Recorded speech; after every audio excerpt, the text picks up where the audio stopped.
प्रिय विद्यार्थी नमस्कार। कैसे हैं आप लोग? उम्मीद करता हूं आप सभी बहुत कुशल से हैं। एक बार फिर आपकी अपनी क्लास सियासी क्लासेस में आपका बहुत बहुत स्वागत है। आज अपन कक्षा 12वीं भौतिक विज्ञान के अंतर्गत इकाई 2 अध्याय 3 धारा विद्युत का अध्ययन करेंगे। सबसे पहले अपन आज की कक्षा के बारे में जान लेते हैं।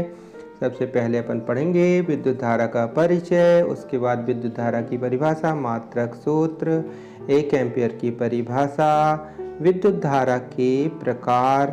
इसके बाद अपन जानेंगे धारा घनत्व का अर्थ, इसकी परिभाषा, मात्रक और विमीय सूत्र, और अनुगमन वेग का अर्थ, परिभाषा, मात्रक और विमीय सूत्र। इसके अलावा इस अध्याय में आने वाले महत्वपूर्ण बिंदु जिनसे कि बहुविकल्पी प्रश्न एवं अति लघुत्तरीय प्रश्न बना करते हैं, जो कि आपकी नई शिक्षा पद्धति के अनुसार जो बहुविकल्पी प्रश्न, सत्य असत्य, खाली स्थान इत्यादि आते हैं, इनके लिए बहुत ही महत्वपूर्ण है।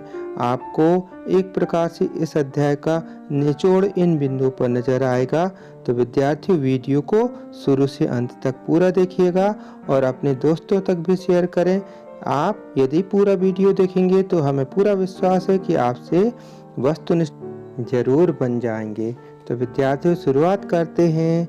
धारा विद्युत अर्थात विद्युत धारा से माना ए और बी दो धातु के चालक है जिन्हें तार से जोड़ दिया गया है। ए उच्च विभव पर और बी निम्न विभव पर है। स्वाभाविक है धनावेश का प्रवाह उच्च विभव से निम्न विभव की ओर होगा, यही धारा की दिशा होगी। लेकिन इलेक्ट्रॉन का प्रवाह निम्न विभव से उच्च विभव की ओर होगा और यह तब तक होता रहेगा जब तक ए और बी के बीच विभवांतर बना रहेगा। धारा प्रवाह की दिशा इलेक्ट्रॉनों प्रवाह के विपरीत होती है, इलेक्ट्रॉनों के प्रवाह के विपरीत होती है। आइए देखते हैं विद्युत धारा की परिभाषा। किसी चालक के किसी परिच्छेद से आवेश प्रवाह की दर को विद्युत धारा कहते हैं। तो विद्युत धारा का सूत्र होगा आवेश बटे समय।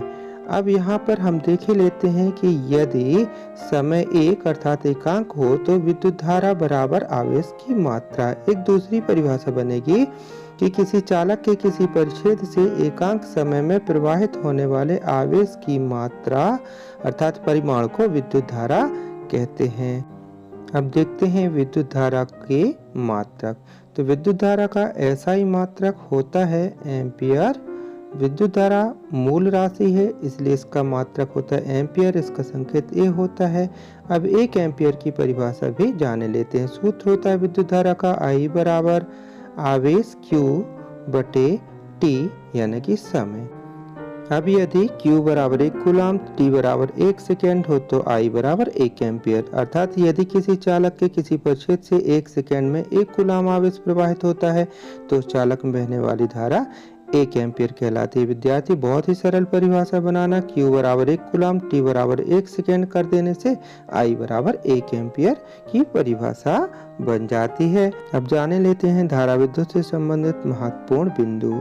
तो पहला बिंदु आता है अपना विद्युत धारा एक अदिश राशि है, यद्यपि परिपथ में से धन सिरे से ऋण सिरे की ओर तीर के चिन्ह से व्यक्त किया जाता है। दूसरा, विद्युत धारा का प्रवाह उच्च विभव से निम्न विभव की ओर होता है जबकि इलेक्ट्रॉनों का प्रवाह निम्न से उच्च विभव की ओर होता है। तीसरा, विद्युत धारा का प्रवाह मुक्त इलेक्ट्रॉनों के कारण होता है। चौथा, विद्युत धारा मूल भौतिक राशि है, इसका मात्रक एम्पियर है। विद्यार्थियों, ये महत्वपूर्ण बिंदु आपकी नई शिक्षा पद्धति के अंतर्गत होने वाली परीक्षा में बहुत ही महत्वपूर्ण है, क्योंकि यहाँ से सत्य असत्य, बहुविकल्पी प्रश्न, खाली स्थान इत्यादि बनते हैं जो आपको परीक्षा में स्कोरिंग करने के लिए बहुत ही उपयोगी होते हैं। इसलिए आप इन्हें अच्छे से समझें, ध्यान में रखें, नोट कर लें। अब देखते हैं पांचवा, 1 मिली एम्पियर बराबर 10 की घात -3 एम्पियर, 1 माइक्रो एम्पियर बराबर 10 की घात -6 एम्पियर।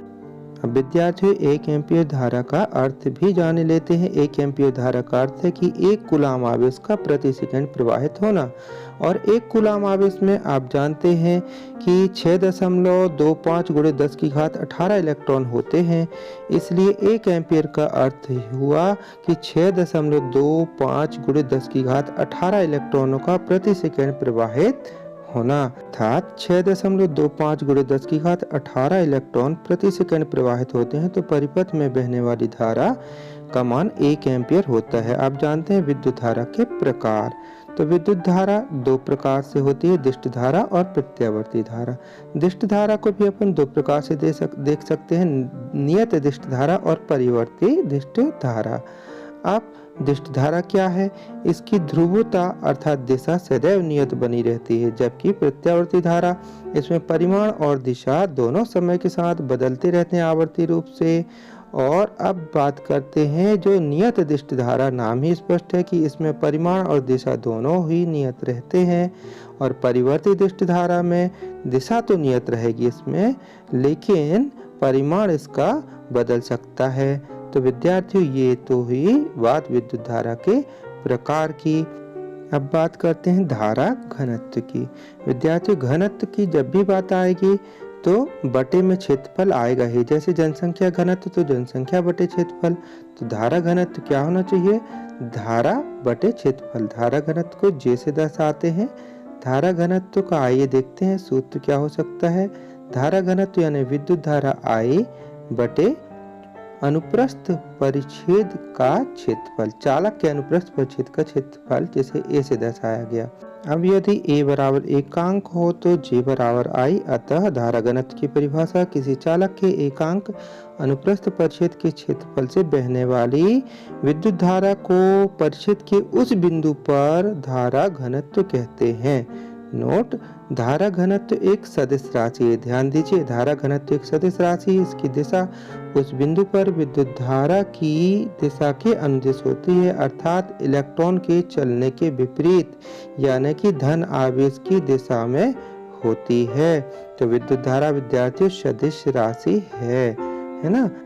अब धारा घनत्व का मात्रक देखेंगे आगे, इसका विमीय सूत्र देखेंगे। विद्यार्थियों ये महत्वपूर्ण है। धारा घनत्व का एसआई मात्रक क्या हो सकता है? आप सोचिए, जे बराबर सूत्र क्या हुआ? I बटे ए।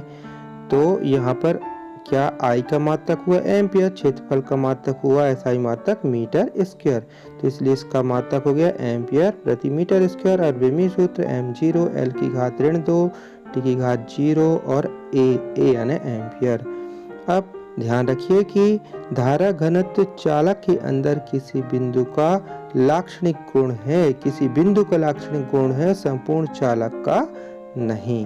विद्यार्थियों बात करते हैं अनुगमन वेग की। यहाँ पर हम देखते हैं कि AB एक चालक तार है जिसमें लाल डॉट धनायन और ग्रीन कलर से इलेक्ट्रॉन प्रदर्शित किए गए हैं।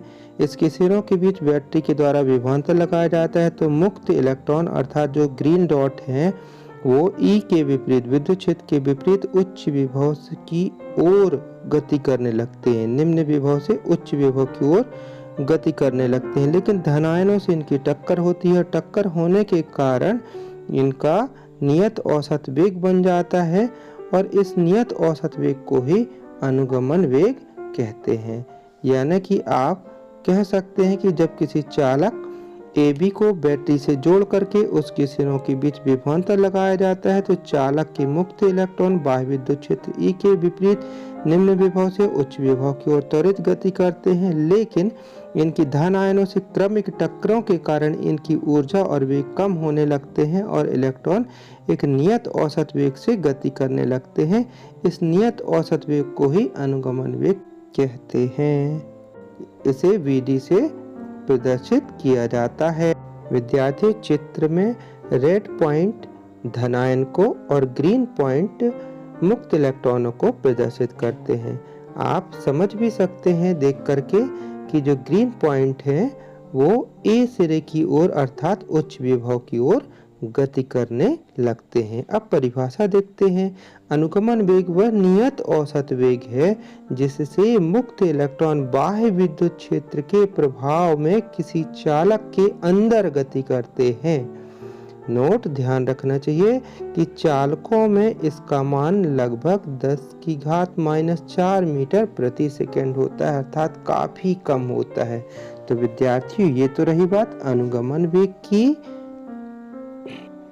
अब जो धारा घनत्व और अनुगमन वेग में संबंध होता है वह अपन नेक्स्ट वीडियो में आगे देखेंगे।